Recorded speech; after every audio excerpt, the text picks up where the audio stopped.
நமசிவாய வாழ்க, நாதன் தாள் வாழ்க, இமைப்பொழுதும் நின்வெஞ்சில் நீங்காதான் தாழ் வாழ்க. ஓம் நம சிவாய, ஓம் நம சிவாய, ஓம் நம சிவாய. குரு பிரம்மா, குரு விஷ்ணு, குரு தேவோ மகேஸ்வர, குரு சாட்சாத் பரம்பிரம்மா தஸ்மை ஸ்ரீ குருவே நமக. அனைவருக்கும் வணக்கம்.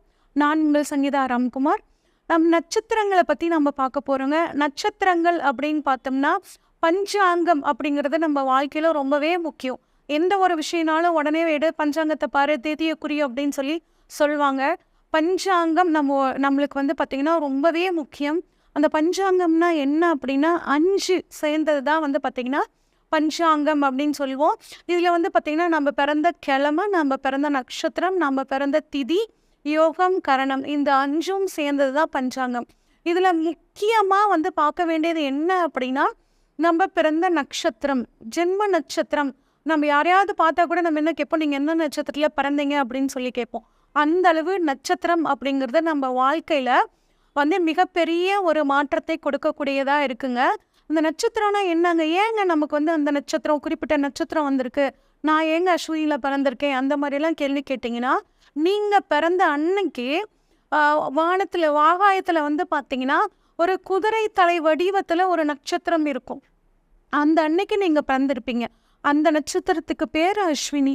அந்த நட்சத்திரம் தோன்ற நாளில் நீங்கள் பிறந்த நாள் உங்களுக்கு அந்த நட்சத்திரம் அப்படின்னு சொல்லி பேர் வந்திருக்குங்க.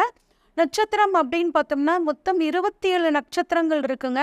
27 நட்சத்திரம், ஒவ்வொரு நட்சத்திரத்துக்கும் 4 பாதம், ஆக 108 நட்சத்திர பாதங்கள் இருக்குது. இது 12 ராசிக்குள்ள அந்த 108 பாதங்களையும் அடக்கிடுறாங்க. இப்போ நான் இந்த நட்சத்திர பலனை நான் எப்படிங்க பார்க்கறது அப்படின்னு கேட்டால், 3 நட்சத்திரம், ஒவ்வொரு மனிதனுக்கும் 3 நட்சத்திரம் ரொம்பவே முக்கியமான நட்சத்திரம். என்ன நட்சத்திரம் அப்படின்னா விதி, மதி, கதி. நம்மளோட விதியை தீர்மானிக்கிறது, நம்மளோட மதியை தீர்மானிக்கிறது, நம்ம எப்படி வாழணும் அப்படிங்கிற கதியை சொல்கிறது. இந்த 3 நட்சத்திரமும் நமக்கு ரொம்ப முக்கியம். நம்ம இப்போ ஜென்ம நட்சத்திரத்தை பற்றி மட்டும்தான் நம்ம பேசிகிட்டு இருக்கோம்.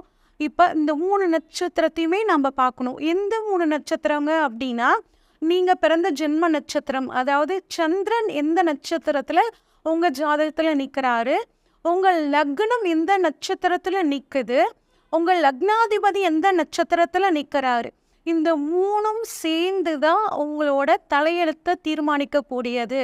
அப்போ 27 நட்சத்திரத்தை பற்றி நான் சொல்லும்போது, உங்களோட சந்திரன் நிற்கக்கூடிய நட்சத்திரம், லக்னம் நிற்கக்கூடிய நட்சத்திரம், லக்னாதிபதி நிற்கக்கூடிய நட்சத்திரம், இந்த 3 நட்சத்திரத்துக்கான பலன்களையும் கேளுங்க. அந்த 3 நட்சத்திரத்துக்கு உண்டான பரிகாரங்கள் சொல்லியிருக்கேன், வழிபாட்டு முறைகள் சொல்லியிருக்கேன். அதையும் ஃபாலோ பண்ணிங்க அப்படின்னா உங்களுக்கு பார்த்திங்கன்னா மிகச்சிறந்த யோகங்கள் கிடைக்கும். இப்போ நட்சத்திரங்களை வரிசையாக நம்ம பார்க்கலாம். ரோகிணி நட்சத்திரக்காரங்களுக்கான குணநலன்கள் எப்படி இருக்குன்னு சொல்லி பார்ப்போங்க. இந்த ரோகிணி நட்சத்திரம் பார்த்திங்கன்னா காலபுருஷனுக்கு 2ஆம் இடமான ரிஷபத்தில் இருக்குங்க.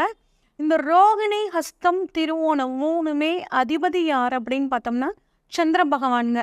அதுவும் முதல் நட்சத்திரம், சந்திர பகவானோட ஆளுமைக்கு உட்பட்ட நட்சத்திரத்தில் முதல் நட்சத்திரம் பார்த்தீங்கன்னா இந்த ரோகிணி நட்சத்திரங்க. அப்போ சந்திரனோட ஆதிக்கமும் சுக்கிரனோட ஆதிக்கமும் இந்த ரோகிணி நட்சத்திரத்தில் பிறந்தவங்களுக்கு இருக்குங்க. 5 நட்சத்திரங்கள் சேர்ந்து ஒரு கூட்டமாக பார்த்தீங்கன்னா இந்த ரோகிணி நட்சத்திரத்துக்கான வடிவத்தை கொடுக்குதுங்க. இந்த ரோகிணி நட்சத்திரம் அப்படின்னா கிருஷ்ணர் பிறந்த நட்சத்திரங்க. கிருஷ்ணர் பிறந்த நட்சத்திரத்தில் பிறக்கிறதே பார்த்தீங்கன்னா புண்ணியம்னு சொல்லுவாங்க. கிருஷ்ணர் எப்படி அடுத்தவங்களுக்கு உதவி பண்ணாரோ அதே உதவி பண்ணக்கூடிய குணம் பார்த்தீங்கன்னா இந்த ரோகிணி நட்சத்திரத்தில் பிறந்தவங்களுக்கு இருக்கும். ஏன் அப்படின்னா சந்திரன் உச்சமாகக்கூடிய ஒரு ராசி அந்த ரிஷப ராசிங்க. அப்போ சந்திரனை அம்மாங்க. ஒரு அம்மாக்கான தன்மை பார்த்தீங்கன்னா இந்த ரோகிணியில் பிறந்த ஆணாகட்டும் பெண்ணாகட்டும் இருக்குங்க. எல்லாத்தையுமே பார்த்திங்கன்னா பாசத்தோடையும் பரிவோடையும் கவனிச்சுக்கணும் அப்படின்னு நினைப்பாங்க. நல்ல அறிவாளிகளாக இருப்பாங்க இவங்க. நல்ல அமைதியான வாழ்க்கை விரும்பக்கூடியவங்க இவங்கங்க. எல்லாத்துக்கிட்டையும் பார்த்திங்கன்னா இவங்க மென்மையாக பேசுவாங்க, ரொம்ப ஸ்வீட்டாக பேசுவாங்க.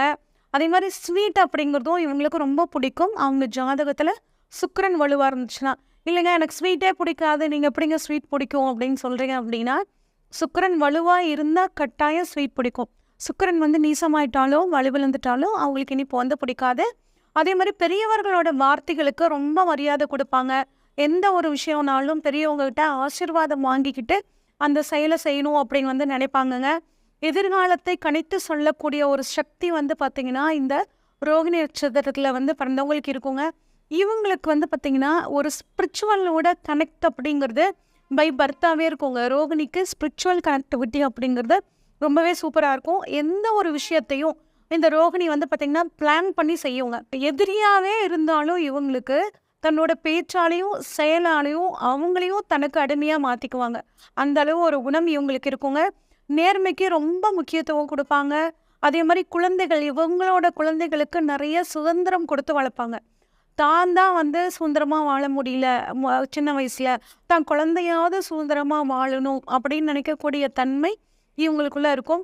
நிறைய ரோகிணி நட்சத்திரம் வந்து நான் பார்த்த வரைக்கும் என்னன்னா தத்தி குழந்தையா இருக்காங்க. அதாவது அம்மாயி வீட்டில் வளர்றது, மாமா வீட்டில் வளர்றது, இல்லை ஹாஸ்டலில் வளர்றது, இந்த மாதிரியான ஒரு அமைப்பை இந்த ரோகிணி நட்சத்திரம் வந்து கொடுக்குங்க. எப்பயுமே ஜாலியாக இருக்கணும், சுகமாக இருக்கணும் அப்படின்னு நினைப்பாங்க. நிறைய விளையாட்டுத்தனம் இவங்களுக்குள்ளே இருக்கும். ஒரு 70 வயசு ரோகிணி நட்சத்திரமாக இருந்தால் கூட அவங்களுக்குள்ள ஒரு சின்ன குழந்தை ஒளிஞ்சிருக்குங்க. ஒரு சின்ன சின்ன குறும்புத்தனத்தையும் அவங்க வந்து பண்ணுவாங்க. பெண்கள் கிட்ட அதிக அளவு இவங்க வந்து பாசமாக இருக்காப்பாங்க. ஏன் அப்படின்னா சுக்கிரன்னா பெண்கள்ங்க, சந்திரனா அம்மா. குறிப்பாக வயசுக்கு அதிகமான பெண்கள் கிட்ட இவங்க ஒரு சின்ன குழந்தை மாதிரி வந்து இருப்பாங்கங்க. அதே மாதிரி பசின்னு ஒருத்தங்க வந்துட்டாங்கன்னா தனக்குன்னு இவ்வளோதான் சாப்பாடு இருந்தாலும் அந்த சாப்பாட்டை அவங்களுக்கு கொடுத்துட்டு அவங்க சாப்பிட்ற அழகை பார்த்து ரசிக்கக்கூடியவங்க இந்த ரோகிணி நட்சத்திரக்காரங்களாக இருப்பாங்க. இந்த ரோகிணி நட்சத்திரக்காரங்க நல்ல சாமர்த்தியசாலிகளாக இருப்பாங்க. கொஞ்சம் பயந்த குணம் இவங்களுக்கு இருக்கும். ஆனால் அதை வந்து வெளியே காமிச்சிக்க மாட்டாங்கங்க. அது குறிப்பாக பெண்கள் வந்து பார்த்திங்கன்னா குடும்பத்தை நல்லா சூப்பராக கொண்டு போவாங்க. கணவன் மேலே அதிக பாசம் வச்சுருப்பாங்க. குழந்தைகள் மேலேயும் அதிக பாசம் வச்சுருப்பாங்க. சரிங்க, இந்த ரோகிணி நட்சத்திரக்காரங்களுக்கு என்ன அட்வைஸ் அப்படின்னு சொல்லி கேட்டோம்னா, நீங்கள் அரசாங்கத்துக்கு எந்த பொய் தகவலும் டாக்குமெண்ட் ரீதியாக கொடுக்கக்கூடாது. ஆதார் கார்டுலேயே ஆகட்டும், இல்லை ரேஷன் கார்டில், இந்த மாதிரி எந்த ஒரு தகவலும் பொய் தகவலை இந்த ரோகிணி கொடுத்துச்சு அப்படின்னா தேவையில்லாமல் சிக்கல்களில் மாட்டிக்குவீங்க. அதில் கொஞ்சம் கவனமாக இருங்க. ப்ளஸ் நீங்கள் போடுற ஒவ்வொரு கையெழுத்தும் முக்கியம். நம்ம ஏன் கையெழுத்து போடுறோம், எதுக்கு கையெழுத்து போடுறோன்னு படித்து பார்க்காம கையெழுத்து போடும் போதும் நீங்கள் பிரச்சனைகளில் மாட்டிக்குவீங்க. அதில் கொஞ்சம் கவனமாக இருங்க. சொத்துக்கள் வாங்குகிறோம், வீடு வாங்குகிறோம், டாக்குமெண்ட் நல்லா படித்து பாருங்கள். எதுவும் வில்லங்கம் இல்லாத சொத்தாக இருக்கான்னு பாருங்கள். ப்ளஸ் வந்துட்டு பார்த்திங்கன்னா ஷேர் மார்க்கெட்டில் இன்வெஸ்ட் பண்ணும்போது இந்த ரோகிணி கவனமாக இருக்கணுங்க. ஏன் அப்படின்னா இந்த ரோகிணி ஷேர் மார்க்கெட் கன்சல்டண்ட்டாக இருக்கலாம். ஆனால் ஷேர் மார்க்கெட்டில் நீங்கள் இன்வெஸ்ட் பண்ணக்கூடாது. பண்ணும்போது பெருசாக உங்களுக்கு ரிட்டர்ன்ஸ் வர்ற மாதிரி இருக்கும். ஆனால் தேவையில்லாமல் லாக் ஆகிக்குவீங்க. இந்த ஒரு விஷயத்தில் நீங்கள் கொஞ்சம் கவனமாக இருக்கணுங்க. வந்து உடல் ஆரோக்கியத்தை பொறுத்த வரைக்கும் ஆரோக்கியமாக தான் இருக்குங்க. ஆனால் நரம்பு சம்மந்தப்பட்ட பிரச்சனைகள், ஸ்கின் அலர்ஜி வர்றதுக்கான வாய்ப்புகள் இருக்குது. இதில் கொஞ்சம் கவனமாக இருந்துக்கோங்க. இந்த ரோகிணி நட்சத்திரத்தில் பிறந்தவங்க வந்து பார்த்திங்கன்னா 10 வருஷம் சந்திர திசை, அதாவது ரோகிணி முதல் பாதத்தில் பிறந்தவங்களுக்கு ஒரு குறைஞ்சது ஒரு 8 வருஷமாவது இருக்கும். இல்லை நான் வந்து ரோகிணியோட 4ஆம் பாதத்தில் பிறந்தவங்கன்னா 1 வருஷம் 1.5 வருஷம் அந்த மாதிரி தான் இருக்கும். அதுக்கடுத்து வரக்கூடிய திசை செவ்வாய் திசை வந்து பார்த்திங்கன்னா 7 வருஷங்க. அடுத்து ராகு திசை 18 வருஷங்க. இந்த ரோகிணியில் பிறந்தவங்க இந்த ராகு திசையில் கொஞ்சம் கவனமாக இருக்கணும். ஏன்னா ரோகிணினா அதிபதி யார், சந்திரன்னு சொன்னேங்க. ப்ளஸ் ராகு, சந்திரன் ராகு சேர்ந்துச்சு அப்படின்னா மனசை கெடுக்குங்க. உங்கள் மனசை அலப்பாய வச்சு தேவையில்லாத சிக்கல்களில் மாட்டி விட்டுரும். அதனால் இந்த ரோகிணியில் பிறந்தவங்க ராகு திசையில் கொஞ்சம் கவனமாக இருங்க. ராகு நல்லா ஜாதகத்தில் இருந்துச்சுன்னா அவங்க ஈஸியாக வந்து அந்த ராகு திசையை கடந்துடுறாங்க. இல்லை ராகு சரியில்லாத இடத்துல இருக்கும்போது கொஞ்சம் வாழ்க்கையில் ஒரு சிக்கல்களையும் தடுமாற்றத்தையும் இவங்க வந்து அடையிறாங்கங்க. அந்த சமயத்தில் நீங்கள் துர்க்கை வழிபாடு பண்ணிக்கோங்க. தேவையில்லாத பழக்கங்களுக்கு வந்து அடிமையாக ஆகாமல் இந்த ராகு தசையில் நீங்கள் வந்து உங்களை காப்பாற்றிக்கிறது ரொம்பவே நல்லதுங்க. அடுத்து குரு தசை அப்படின்னு பார்த்தோம்னா உங்களுக்கு 16 வருஷம் குரு தசை. சனி தசை அடுத்து உங்களுக்கு 19 வருஷங்க. புதன் தசை 17 வருஷம். இப்போ நீங்கள் எந்த சித்தர் வழிபாடு பண்ணால் எங்களுக்கு வாழ்க்கை வந்து நல்லாயிருக்கும், இந்த ரோகிணி வந்து பார்த்திங்கன்னா ஸ்பிரிச்சுவலோட கனெக்ட் இருக்குன்னு சொன்னேன். இன்னும் உங்களை வந்து நம்ம ஆன்மீக ரீதியாக உங்களை கொண்டு போகணும் அப்படின்னா சித்தர் வழிபாடு உங்களுக்கு ரொம்பவே சூப்பராக இருக்குங்க. உங்களுக்கான சித்தர் யார் அப்படின்னா மச்சமுனி. இவர் எங்கே இருக்கார் அப்படின்னா திருப்பரங்குன்றத்தில் இருக்காருங்க. திருப்பரங்குன்றத்தில் இருக்கக்கூடிய மச்சமுனி சித்தர் உங்களுக்கு அனைத்து விதமான ஆசீர்வாதத்தையும் வழங்கக்கூடியவர். இவரை வந்து இவரோட வழிபாடு குறிப்பாக 48 நாள் வந்து இவரை வந்து மனசார ஒரு ஊதுபத்தி காமிச்சு நீங்கள் வழிபட்டு வர உங்களுக்கு எல்லா விதமான நல்ல விஷயங்களும் உங்களுக்கு நடக்குங்க. உங்களுக்கான தெய்வம் தேவதை அப்படின்னு சொல்லி பார்த்தோம்னா பிரம்மாங்க. பிரம்மன் வழிபாடு உங்களுக்கு மிகச்சிறந்த யோகத்தை கொடுக்கும். உங்களுக்கான மரம் அப்படின்னா நாவல் மரம். வாய்ப்பு கிடைச்சா நாவல் மரம் வளர்த்துங்க. இல்லைங்க நாவப்பழம் வளர்த்துறதுக்குலாம் எங்களுக்கு இடவசதிகள் இல்லை அப்படின்னு நினச்சிங்கன்னா நாவல் பழத்தை உணவில் சேர்த்துக்கோங்க. குறிப்பாக நீங்கள் பிறந்த ரோகிணி நட்சத்திரம் வர நாளில் இந்த நாவல் பழ தானம் உங்களுக்கு மிகச்சிறந்த யோகத்தை கொடுக்குங்க. உங்களுக்கான பறவை ஆந்தை. ஆந்தை படத்தை அடிக்கடி பார்த்துக்கிறது ரொம்ப நல்லதுங்க. உங்களுக்கான விலங்கு அப்படின்னா நாகங்க. நாக உருவத்தை அடிக்கடி வழிபாடு பண்ணுறது, நாகர் கோவிலுக்கு வந்து போயிட்டு வர்றது உங்களுக்கு நல்ல யோகத்தை கொடுக்கும். உங்களுக்கான பூ அப்படின்னு பார்த்தோம்னா பாரிஜாத பூ, பவளமல்லி பூ. பாரிஜாதம், பவளமல்லி.